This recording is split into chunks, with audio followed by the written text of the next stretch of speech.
Buenos días, vamos a empezar el cuarto día y última charla.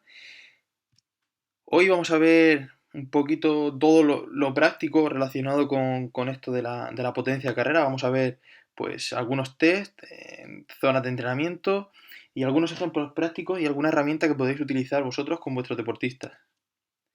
Lo primero de todo, vamos a hablar de la potencia crítica como intensidad más alta que se puede mantener sin aparición de fatiga, aunque todos sabemos que al final la fatiga aparece. Eh, esto también se relaciona mucho con el estado estable y en el caso de los dispositivos que vamos a utilizar, pues llaman al FTP como esta potencia crítica. Para obtener esta potencia crítica, utilizan esta fórmula, la cual pues, tienen que coger el- la potencia media de un test más largo, lo multiplican por ese tiempo de ese test, le restan tanto la potencia crítica por el tiempo realizado en ese test más corto y todo esto lo dividen entre el tiempo del test largo menos el tiempo del test corto. Con esto obtienen un valor y a partir de ahí sacarán las zonas de entrenamiento. Pero, ¿qué pasa con la potencia crítica? Bueno, pues que tiene estas características.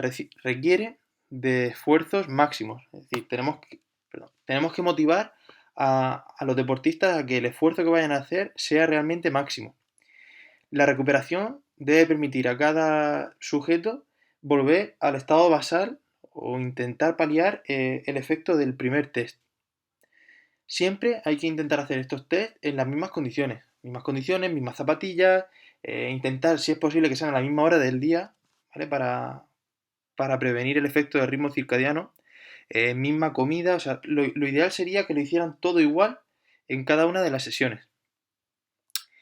También es muy importante asegurarse de que el dispositivo que se va a utilizar, por una parte, esté calibrado, en algunos casos sí que hay que calibrarlo y en otros no, y sobre todo que esté bien colocado y donde indica el fabricante. Una característica que deben de tener los test para obtener esta potencia crítica, según Kugan, es que no deben de tener esfuerzos inferiores a 2 minutos y superiores a 20,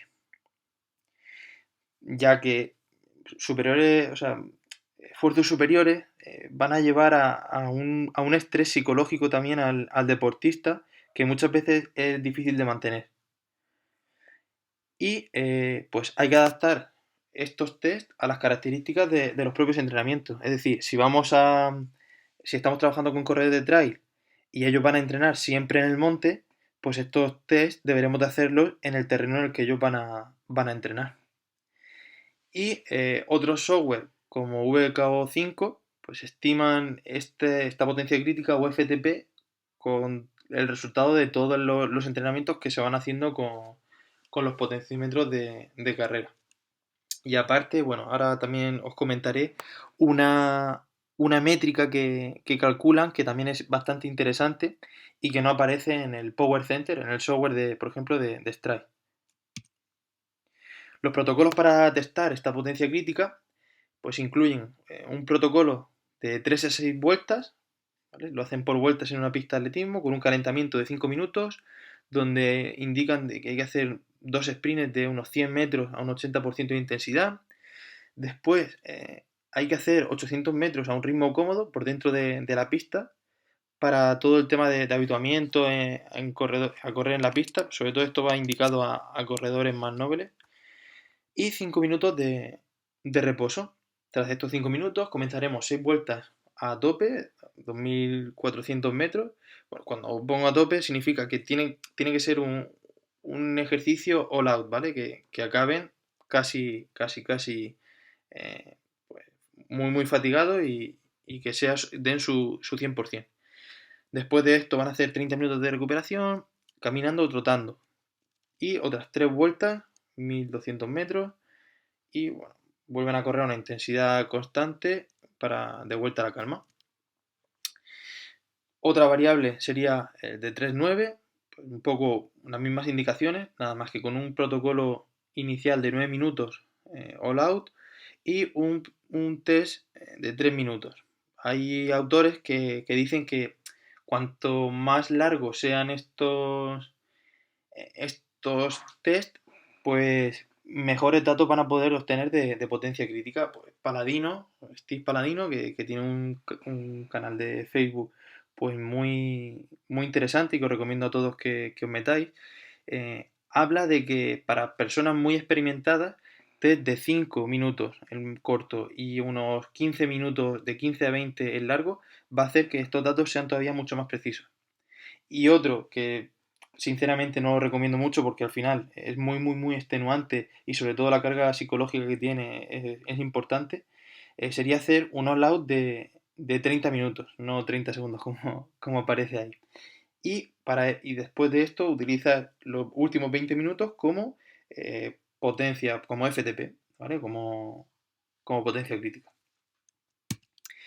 Una vez tenemos los resultados de este FTP o potencia crítica, bueno, pues diversos autores o depende de dónde miremos, vamos a encontrar una zona de entrenamiento u otra.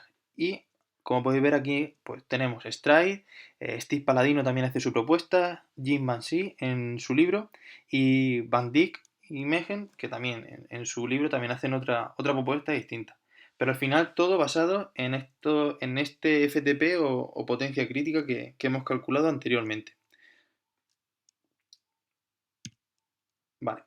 Y por último, de esta parte, quiero hablaros del running effectiveness, que es otra variable que no muestran estos dispositivos en sus propios software, sino nos tenemos que ir a otros dispositivos, a otros software, perdón, externos, en este caso VK4 o VK5.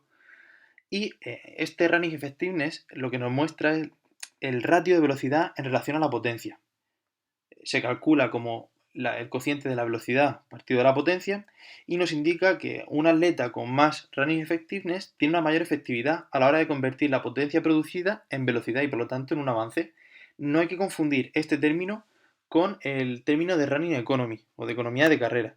¿Vale? En economía de carrera estamos hablando de consumo de oxígeno y en este caso es la potencia bruta y la velocidad.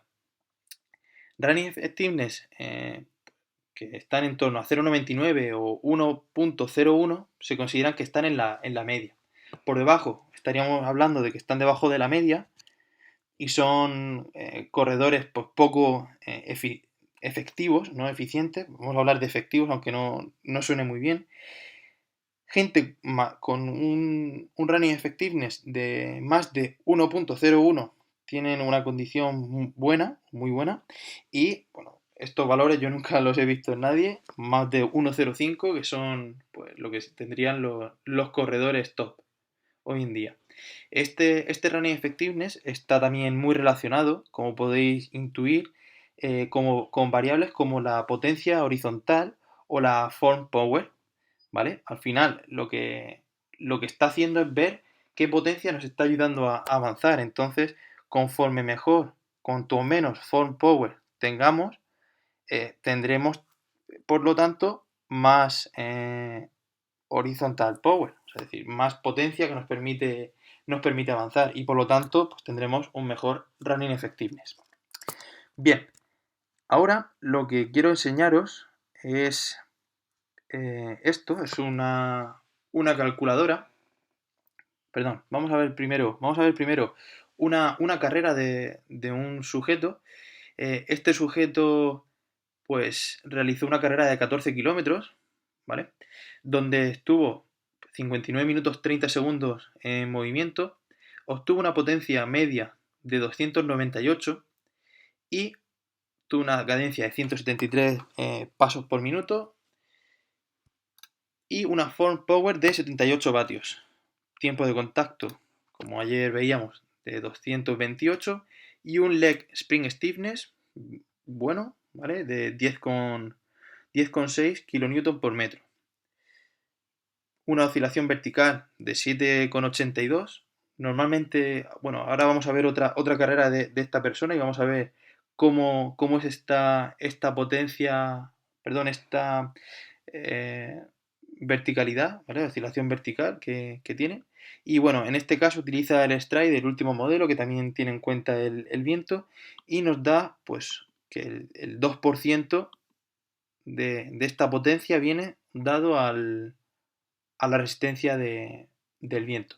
Como podéis ver, pues fue una carrera muy lineal, donde no hubo grandes cambios de ritmo, por lo tanto no hubo grandes cambios de potencia. También es verdad que el recorrido era muy llano, como veis, 80 metros de elevación total. Y aquí lo bueno es que en caso de series o en caso de distintos entrenamientos podéis comparar, pues, por ejemplo, la fatiga, cómo afecta aquí en los primeros 10 minutos. Pues esta persona va corriendo en torno a 349, bueno, en este caso un pico, 285, 290 vatios, con un leg spring stiffness de 11 kN por metro y una form power de 80. Sin embargo, si nos vamos al final de carrera, con la fatiga, aparece la fatiga y por lo tanto este leg spring stiffness, que hablamos ayer que también era muy importante, pues se ve reducido. Se ve reducido, como veis, en 0,5. Esto, si lo llevamos a carreras de una maratón que vamos a estar pues 2 horas y media, 3 horas, en el mejor de los casos, que ya es correr, pues vamos a ir viendo cómo este valor va a ir disminuyendo. Entonces, trabajar pues estas condiciones de fatiga y esa técnica en fatiga va a ser importante a la hora de programar los entrenamientos. Pero bueno, como veis aquí, esta persona pues ha tenido un pacing bastante regular a lo largo de toda la carrera. Bien, esta persona va a hacer ahora o está preparando una media maratón. Entonces tenemos hojas de cálculo como esta que lo que nos van a hacer es predecir, es decir, nosotros más o menos sabemos pues con los ritmos que él suele llevar, en cuánto puede estar en esa media maratón o el objetivo que él tiene. Él pues, tenía un objetivo de 1 hora 30, por diversos factores, bueno, pensamos que ajustándolo un poquito más, creíamos que 1 hora 32, entre 1 hora 30 y 1 hora 32, podía ser una marca que sí que podía llegar a conseguir. Entonces, calculadoras como esta que os muestro, que os dejaré para que la tengáis, nos permiten, metiendo datos de tanto de potencia como, bueno, hay diversas hojas, pero en esta parte pues, hemos tenido que meter los vatios, que hemos metido los vatios de esta carrera que os acabo de mostrar, de 14 kilómetros, el tiempo que tardó, que fueron 59 minutos 30 segundos en una distancia de 14 kilómetros, ¿vale? Y queremos buscar, pues eso, 1 hora y media, 1 hora 32 en la media maratón.